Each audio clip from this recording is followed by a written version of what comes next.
নমস্কাৰ বন্ধুসকল, কি খবৰ? বন্ধুসকল, হৃদয়নগৰ তেজপুৰ বিশ্বনাথ চাৰিআলি হৈ যোৱা চিটি বাছৰ ঘটনাটো পুৰা দেশ জুৰি বিশৃংখলা সৃষ্টি হৈ আছে। আচলতে তাত হৈছিল কি, মই তাৰ বিষয়ে আপোনালোকক ক'ম, কিন্তু মই কাৰো পক্ষ নহয়। চাই হিন্দু হওক চাই মুছলিম হওক, যোনটো সঁচা মই সেইটো ক'ম, যোনটো সঁচা মই সেইটো আপোনালোকক দেখুৱাম।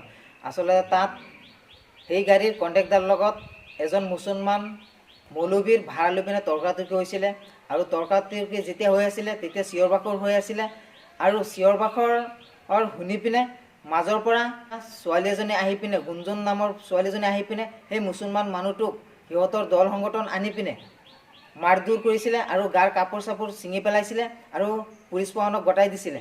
আৰু ছোৱালীজনীয়ে কৈছিলে যে ছোৱালীৰ বুকুত হাত দিছে বুলি সেই মুছলমান মৌলবীটোৱে।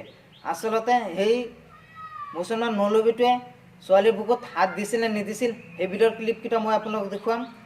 কিন্তু এটা কথা হ'ল যে চাই মুছলিম হওক চাই হিন্দু হওক, কোনোবা ব্যক্তিয়ে যদি কোনোবা ছোৱালী বা কোনোবা মাইকী মানুহৰ গাত যদি হাত দিয়ে বা বুকুত যদি হাত দিয়ে বা অভদ্ৰামী কাম কৰে, তেতিয়া লগে লগে তাক উচিত শাস্তি দিব লাগে, আৰু লগে লগে তাক পুলিচ প্ৰশাসনক গতাই দিব লাগে। সেইটো আমিও সমৰ্থন কৰোঁ, সেইটো আমিও মানো।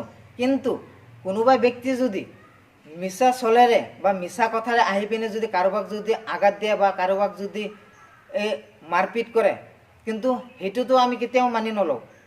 যোনটো সঁচা সেইটো ক'ব লাগে, যোনটো সঁচা সেইটো চাব লাগে। আৰু বন্ধুসকল, বলক এতিয়া ভিডিঅ'টো চাওঁ। সেই ভিডিঅ'টো যেতিয়া মানে সেই মৌলবীটোক মাৰধৰ কৰিছিলে গাড়ীৰ ভিতৰত, আৰু তেতিয়া ছোৱালীজনীয়ে লাইভ ভিডিঅ' এটা বনাইছিলে, সেই ভিডিঅ'টো চাওক।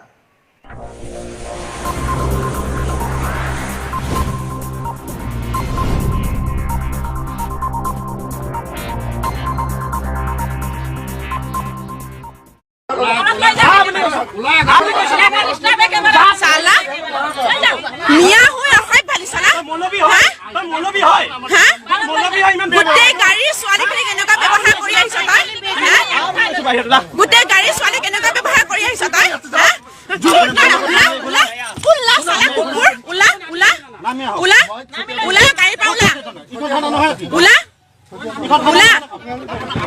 নহব নাম, তই নাম যা, তই নাম যা, নাম চালা কুকুৰ, নাম নাম চালা, নাম নাম মাৰ মাৰ। আল্লাহ গো, তোৰ আল্লাহ গো উলিয়াই দি মুখা পকৰে বল। তই চালা অসমীয়াৰ ওপৰত দাদাগিৰি দেখুৱাবলৈ আহিছ হা? তই অসমীয়াৰ ওপৰত দাদাগিৰি চালা অসমীয়া চালা হা? চালা চালা উঠ উঠ উঠ উঠ উঠ, মাৰ মাইকী মাৰ, মাইকী মাৰ হা? মাইকী মাৰ তই, মাইকীক মাৰ, মাইকীক মাৰ তই হা? মাইকীক মাৰ হা? মাইকী মাৰ, মোৰ গাত হাত নিদিব। মাইকী মাৰ হা? তই গোটেই গাড়ী মাইকীখিনি বেয়া ব্যৱহাৰ কৰিলি হা? গোটেই কিমান গাড়ী মাইকী মাৰ, তই মাইকী মাৰ, মাইকী মাৰ, চালা মাইকী মাৰ তই, মাইকী মাৰে সি চালা, মাইকী মাৰে,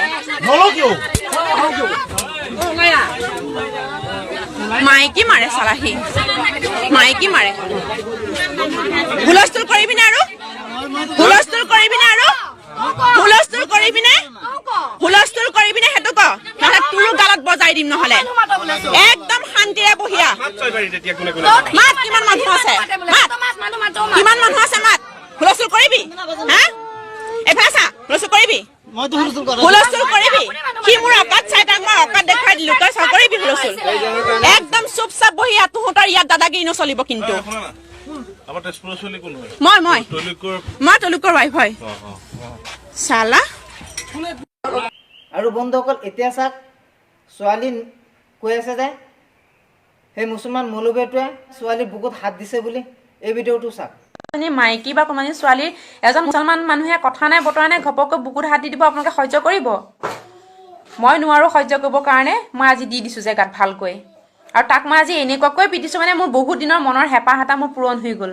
আৰু এতিয়া ভিডিঅ'টো চাওক বন্ধুসকল, যোনটো গাড়ীত এই ঘটনাটো ঘটিল সেই গাড়ীৰ হিন্দীখনৰ মুখৰ ভাষ্যটো শুনক, আৰু সেই ভিডিঅ'টো চালে আপোনালোকে বুজি পাব পাৰে যে আচলতে মুছলমান মৌলবীটোৰ গাত দুখ আছে নে সেই ছোৱালীজনৰ গাত দুখ আছে।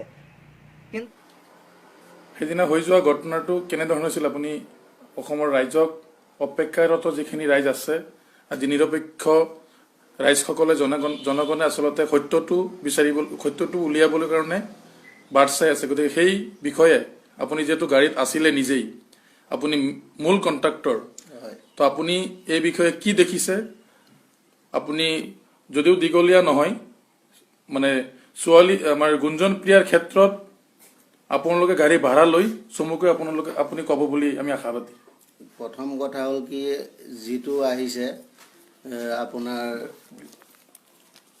ভাড়াৰ কোনো বাৰু ভাড়া লিষ্ট নোহোৱাকৈ ভাড়া অভাৰ তুলিছে বুলি মোৰ লগত লিষ্ট আছে ইয়াত প্ৰমাণ দেখাবও পাৰোঁ ভাড়া লিষ্টখন আছেই সেইখন তাৰপিছত পেচেঞ্জাৰৰ লগত কণ্ডাক্টৰৰ তৰ্কাতৰ্কি থাকেই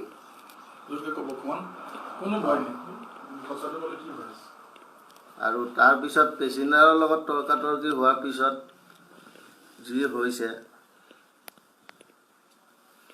মই যে ছোৱালীজনীৰ বুকুত হাত দিয়া এয়া মই দেখা নাই ছোৱালীজনী যিটো অভিযোগ কৰিছে ছোৱালীজনীয়ে কৈছে তেওঁৰ বুকুত এই মৌলবীজনে হাত দিছে আৰু বিভিন্ন ধৰণৰ অশ্লীল ব্যৱহাৰ কৰিছে আচলতে আপুনি সেই গাড়ীখনত কণ্ডাক্টৰ হিচাপে থাকি আপুনি গাড়ীৰ গোটেই গাড়ীখনৰ দায়িত্ব আপোনাৰ হাতত আছিলে আপোনালোকৰ ভাড়া লৈ যিটো তৰ্কাতৰ্কি হৈছিলে সঁচা কথা তো সেই মাজত যিজনী ছোৱালী আজি গোটেই অসমত এই ধৰণে যি বিৰূপ প্ৰতিক্ৰিয়া সৃষ্টি কৰি শান্তি সম্প্ৰীতিৰ মাজত আজি তো মানে ক্ষতি হিচাপে পৰিৱেশ বিনষ্ট কৰাৰ কাৰণে ছোৱালীজনীয়ে অহৰহ চেষ্টা কৰি আজি তেওঁৰ স্বাৰ্থ সিদ্ধি হৈছে গতিকে আপুনি গাড়ীত থকা স্বত্তে এই মৌলবীজনে ছোৱালীজনীক গাত হাত দি কোনো ধৰণৰ অশ্লীল ব্যৱহাৰ কৰিছিল নেকি আপুনি স্পষ্টভাৱে দেখিছে কৰিছে বুলিতো নাই দেখা মই আচ্ছা আচ্ছা কিন্তু তৰ্কাতৰ্কি লগা দেখিছো মানে দুই পক্ষ কটাকটি কথা পতাপতি যি দুজনৰ ভাড়া ল'বলগীয়া আছিল সিহঁতৰ লগততো মোৰ মিলা মিলিয়ে হ'ল খালি সিহঁতৰ লগত তৰ্কাতৰ্কি লাগিলে আচ্ছা আচ্ছা আৰু বাকী আপোনাৰ সিহঁতে কিহৰ কাৰণে তৰ্কাতৰ্কি লাগি আছে এতিয়া হুলস্থুল কৰাৰ কাৰণে হেৰিৰ কাৰণে ইমানখিনি ধোৱাত যেতিয়া দেখিছোঁ পৰিস্থিতি আৰু অভাৰ হৈ হৈ গৈ আছে তাৰপিছত মই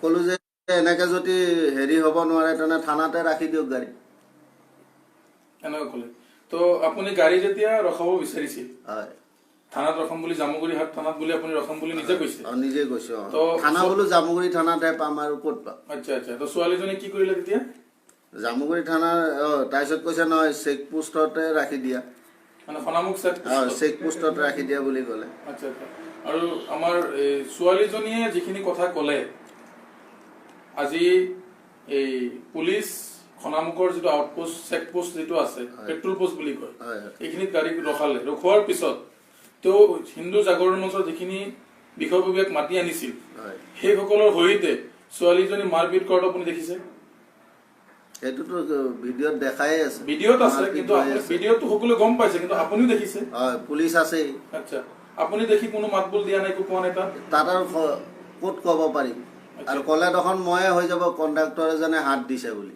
তো মই চাইড হৈয়ে আছো ঠিকে আছে তো আজিৰ যিটো ঘটনাটো ঘটিছে ছোৱালীজনী সাম্প্ৰদায়িক মেৰুকৰণ সৃষ্টি কৰি গোটেই অসমত বিশেষ ধৰ্মক বিশেষকৈ মুছলমানক আজি সেইজনী ছোৱালীয়ে তুচ্ছ তাচ্ছিল্য কৰি এটা জাতিক টাৰ্গেট কৰি বিভিন্ন ধৰণৰ বিৰূপ মন্তব্য দিছে আজি গোটেই অসমৰ সংখ্যালঘু ধৰ্মপ্ৰাণ মুছলমান মানুহখিনি কিন্তু ক্ষোভিত কিন্তু আপুনি যিটো গাড়ীত নিজ চকুৰে প্ৰত্যক্ষ কৰিছে সেইখিনিত আপুনি ছোৱালীজনীৰ বুকুত হাত দিয়া আদি কৰি যিখিনি ছোৱালীয়ে তোৰ বাসাদি প্ৰকাশ কৰিছে বেয়া যিবিলাক মানে বাচ্যটো প্ৰদান কৰিছে বুকুত ধৰিছে কিবা কৰিছে এনে ধৰণৰ কাণ্ড হৈছিল গাড়ীত নাই তো এইখিনি আপুনি অসমৰ ৰাইজক যেহেতু আপুনি গাড়ীৰ কণ্ডাক্টৰ আপুনি গাড়ী চলাবলৈ ভৱিষ্যত চলাই যাব আজি অসমৰ ৰাইজে আজি ক্ষোভিত হৈছে আজি দুখ প্ৰকাশ কৰিছে এনেকুৱা ঘটনাক নিন্দা জনাইছে সেই বিষয়ে আপুনি অসমৰ ৰাইজৰ উদ্দেশ্যে কি ক'ব মইতো যিটো সত্য হৈছে সেইটোৱে কৈছোঁ ছোৱালীজনী কোনো বুকুত হাত দিয়া ডাইৰেক্ট নাই এনে এখন ঠেলাগতীয়া হৈছে পুলিচ অহাৰ পিছত ঠেলাগতীয়া হৈছে তাৰ আগত পুলিচ অহাৰ আগলৈকে কোনো কাজিয়াৰ সৃষ্টি হোৱা নাই মানে হাত উঠোৱা উঠি হোৱা নাই যাওঁ পুলিচ আহি গ'ল, মানুহজনক কৈ আছে যে আপুনি নামি যাওক, এনেকুৱা এনেকুৱা মালা আৰু কাজিয়া হৈ থাকিব। তেতিয়া মানুহজন ননমাত মানে টনা আজোৰা কৰিছে যে তেনেকুৱাত চবৰে আৰু কাৰ ক'ত হাত লাগিছে সেইটো মই।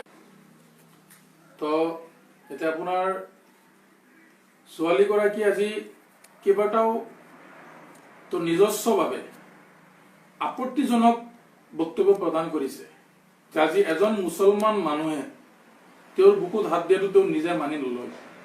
গতিকে আমি বিচাৰিছো এজন মুছলমান বুলি নহয়, কোনো ধৰ্মৰ মানুহে, কোনো জাতিৰ মানুহে এজনী ছোৱালীৰ সতীত্ব আৰু মান হানিকাৰক কাম কৰিব নোৱাৰে।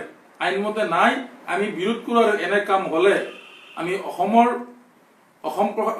প্ৰশাসন, বিভিন্ন দল সংগঠন আদি কৰি চৰকাৰ প্ৰশাসনক আমি দাবী জনাম যে এনেবোৰ কাণ্ড হিন্দু মুছলমান বুলি নহয়, এজনী নাৰীক, এজনী ছোৱালীক যদি কোনোবাই বুকুত হাত দিয়া ধৰণৰ বেয়া অশ্লীল কাম কৰে, এইখিনি যাতে কোনো পধ্যেই আইনৰ খেৰেঙাৰ পৰা বাচি নাযায়, এইখিনি আমি দাবী জনাম। আৰু ছোৱালীজনী কলে ইছলাম ধৰ্মই যিজনক বিশ্বাস কৰিছে, আজি আল্লাহক উপাসনা কৰিছে, আমি মানিছো, সকলোৱে মানে ইছলাম ধৰ্মাৱলম্বী মানুহসকলে। আল্লাহ পুখুৰীদি মুখেদি সোমাই দিম বুলি যিহেতু বাক্য প্ৰদান কৰিছে, গতিকে আপোনালোকে গাড়ী নিজাববীয়াকৈ চলাইছে, ভাড়া লৈ আপোনালোকৰ মাজত কিবা হৈছিল ঘটনাটো, সেইখিনিলৈ ছোৱালীজনী এটা মানে তৃতীয় পক্ষৰ পৰা আহি ইমানখিনি বক্তব্য প্ৰদান কৰাৰ কাৰণে আজি আপোনালোকে জগৰীয়া নহয়নে? এতিয়া জগৰীয়া বুলি ক'বলৈ ধৰিলে হিচাপততো আমাৰ দুইজন পেচেঞ্জাৰ আৰু পেচেঞ্জাৰ ছিষ্টেমত আমাৰ তৰ্কাতৰ্কি হৈ থাকে ভাড়ালৈ, কিন্তু তাৰ মাজত বেলেগ দ্বিতীয় এজনে কাজিয়া কৰিছে। কাজিয়া কৰোঁতে এনেকুৱা পৰিস্থিতি হৈ গ'ল, মই মানে মিলাব নোৱাৰা হৈ গ'লো। তাত মাত দিলে এতিয়া মই দুখী হৈ যাম, এনেকুৱা দেখিলোঁ মই। আজি এই গুঞ্জন প্ৰিয়া নামৰ ছোৱালীজনীৰ ক্ষেত্ৰত আজি হিন্দু জাগৰণ মঞ্চ, ক্ৰান্তি মঞ্চ, RSS, বিশেষকৈ যিমান কট্টৰ হিন্দুত্ববাদী সংগঠনবোৰ আছে, সকলো ছোৱালীৰ ক্ষেত্ৰত প্ৰটেকশ্যন দিয়াৰ কাৰণে ছাপোৰ্টত লাগি গৈছে। কিন্তু আচলতে ছোৱালীখিনি যিখিনি বক্তব্য ফেচবুকৰ লাইভৰ জৰিয়তে গোটেই অসমবাসীক অৱগত কৰাইছে, আজি আপুনি এই গাড়ীৰ কণ্ট্ৰাক্টৰ হিচাপে গোটেই ঘটনাটোক আপুনি কি বুলি ক'ব? ছোৱালীজনী পৰিকল্পিতভাৱে কৰিছে না আপোনালোকৰ পাৰ্মিশ্যন লৈ কৰিছে? সেইটো পাৰ্মিশ্যন কেনেকৈ হ'ব? অকল মৌলবীজন বুলিয়েই নহয়, যদি বেলেগ এজন বয়সীয়াল মানুহ হ'লেহেঁতেন বা বেলেগ এজন পণ্ডিত হ'লেহেঁতেন বা বেলেগ এজন নামঘৰৰ মন্দিৰৰ হেৰি হ'লেহেঁতেন, পণ্ডিত হ'লেহেঁতেন, তেনে কৰিলে চবেই দুখীয়ে ধৰিব না। তেনেকুৱা মানুহ এজনক মহিলা এজনে হাত দি দিয়েতো। আমি চোৱা মতে, আমি শুনা মতে দেখা নাই যে সেই মুছলমান মৌলবীটোৰ গাত দুখ আছে বুলি বা সেই মুছলমান মৌলবীটোৱে ছোৱালীৰ বুকুত হাত দিছিল বুলি। এতিয়া আপোনালোকে বিচাৰ কৰক ৰাইজ, সেই ছোৱালীজনে এনেকুৱা কাম কিয় কৰিলে, এনেকুৱা মিছা কথা কিয় ক'লে, নে নিজে পপুলাৰ হ'বৰ কাৰণে সেই লাইভ ভিডিঅ'টো বনাইছিলে? যদি ভিডিঅ'টো ভাল লাগে লাইক কৰিব, কমেণ্ট কৰিব এণ্ড শ্বেয়াৰ কৰিব এণ্ড আমাৰ চেনেলটো ছাবস্ক্ৰাইব কৰি দিব।